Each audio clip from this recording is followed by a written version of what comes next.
다영이는 미끄럼틀 타기를 좋아하는 평범한 20개월 아기입니다.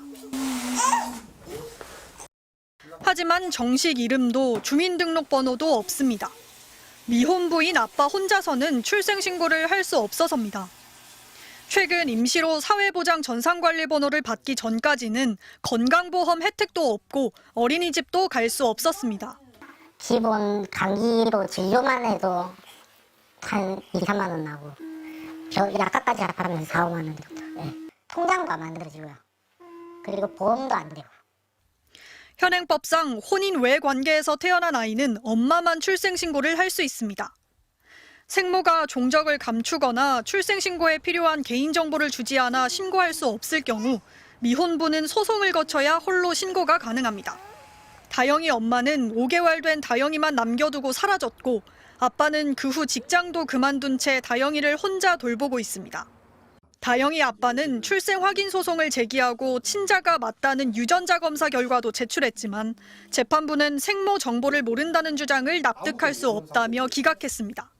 재판 받고 나서 나와가지고 울기도 많이 하고 무너지죠. 판사님한테도 아무 혜택도 필요 없다. 그냥 출생신고만 하게 해달라 그랬거든요. 6살 아들을 키우는 미혼부 광모 씨도 5년 동안 복잡한 소송 절차를 거친 뒤에야 출생신고를 할 수 있었습니다. 분실구로 좀 9%가 나왔는데도 나보고 아빠가 아니라는 거예요. 국가에서는. 그냥 안 된다. 어떻게 하라는 방법도 없고 아기를 붙들어 안고 울면서. 오히려 부모 모두 양육을 포기한 경우에는 출생신고를 할 수 있습니다. 되게 웃긴 거는요. 베이박스에 놓으면 출생신고가 돼요. 근데 아빠 키우고 있으면 책임지고 싶어도 책임을 못 지게 하는. 혼외자 출생신고를 엄마가 해야 한다는 가족관계 등록법은 이미 지난 2023년 헌법 불합치 판결이 내려졌습니다. 법 개정 시한은 이번 달 말까지지만 국회에는 발의된 법률안조차 없습니다. MBC 뉴스 정한솔입니다. 대구의 한 남성은 베트남 국적 여성과 사귀다 지난해 9월 딸을 얻었습니다. 그런데 이 여성이 아이를 낳고 며칠이 지난 뒤 집을 나가면서 연락이 끊겼습니다. 미혼부가 된 남성은 딸 출생 신고를 위해 주민센터를 찾았지만 출생 등록을 할 수 없었습니다. 가족관계 등록법에 혼인관계가 없는 남녀 사이에서 태어난 자녀의 출생 신고는 원칙적으로 친모가 하도록 돼 있기 때문입니다. 부가 출생신고를 할 수가 없는데 하려고 하면은 부의 등록 기준지 또는 주소지를 관할하는 가정법원의 확인을 재판을 받아가지고 출생신고를 하지 못하면 서류상 존재하지 않는 아이가 되고 아무런 복지 혜택도 받을 수 없습니다. 결국 미혼부는 출생신고를 하기 위해서 법원에 확인서가 필요했고 소송을 할 수밖에 없었습니다. 법원도 친모의 부재를 인정하며 미혼부의 손을 들어줬고 결국 8개월 만에 딸의 출생신고를 마칠 수 있었습니다. 그런데 미혼부가 법원 확인서가 있어야 출생신고를 하도록 한 조항이 올해 초 이미 헌법 불합치 결정을 받았던 것으로 확인됐습니다. 하지만 후속 입법 절차가 이루어지지 않아 미혼부의 피해가 이어지고 있는 겁니다. 미혼부와 자녀 사이에 유전자 검사 결과나 출생증명서 등이 있는 경우에 해당한다면 임시적으로나마 자녀가 의료보험 혜택 등을 받을 수 있도록 국회가 2025년 5월까지 개선된 법을 만들지 않으면 법원 확인서를 받아 출생신고를 하는 예외 조항마저 사라지게 돼 미혼부의 출생신고는 더 어려워질 전망입니다.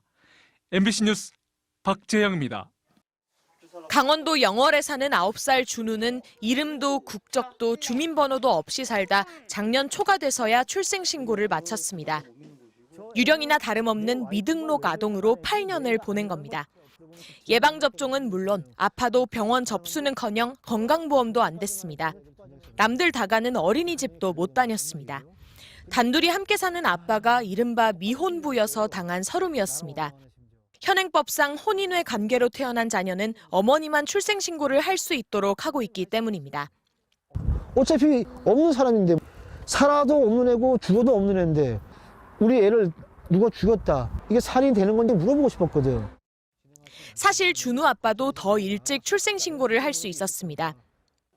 2015년 개정된 가족관계 등록법, 이른바 사랑이법에 따르면 미혼부도 자녀의 출생신고를 할 수 있습니다. 다만 3가지 조건이 필요합니다. 자녀 생모의 이름, 생모의 등록기준지나 주민번호, 이런 걸 몰라야 합니다.